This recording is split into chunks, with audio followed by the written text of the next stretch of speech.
নির্বাচনী মতবিনিময় সভা অনুষ্ঠিত হয় টাঙ্গাইলের মধুপুর উপজেলায় মহিষবাতান আলোকদিয়ায়। শনিবার ২৭শে সেপ্টেম্বর বিকেলে এক বিশাল নির্বাচনী মতবিনিময় সভার আয়োজন করা হয়।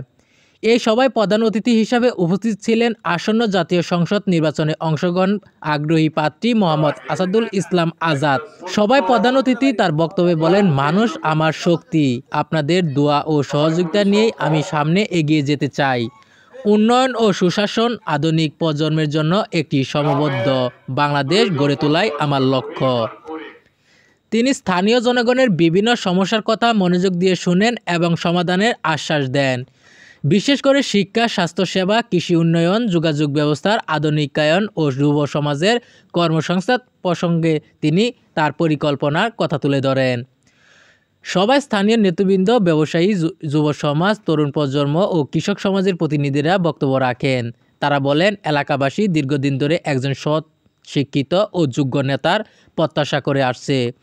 মোহাম্মদ আসাদুল ইসলাম আজাদ পিএসসি সাহেব সেই প্রত্যাশার প্রতিফলন ঘটাতে পারবে বলে তার বিশ্বাস। মত বিনিময় সভায় বক্তব্যরা আরও উল্লেখ করেন, এলাকার উন্নয়ন, মানুষের মৌলিক অধিকার প্রতিষ্ঠাতা ও আধুনিক প্রজন্মকে এগিয়ে নিতে হলে একজন দূরদর্শী নেতার প্রয়োজন। এই সময়ে বক্তাদের বক্তব্যের সঙ্গে একতা প্রকাশ করে সাধারণ মানুষের হাত তুলে সমর্থন জানান।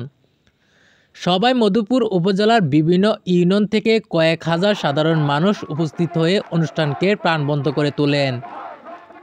বক্তা চলাকালে করতালি আর উচ্ছ্বাসের সভাস্থল বারবার মুখরিত হয়ে ওঠে। দিনব্যাপী এই মত বিনিময় সভায় অংশ নেন স্থানীয় জনপ্রতিনিধি, রাজনৈতিক ব্যক্তিত্ব, সামাজিক সংগঠনের নেতারা, ব্যবসায়ী ও সমাজের প্রতিনিধি এবং বিপুল সংখ্যক নারী পুরুষ।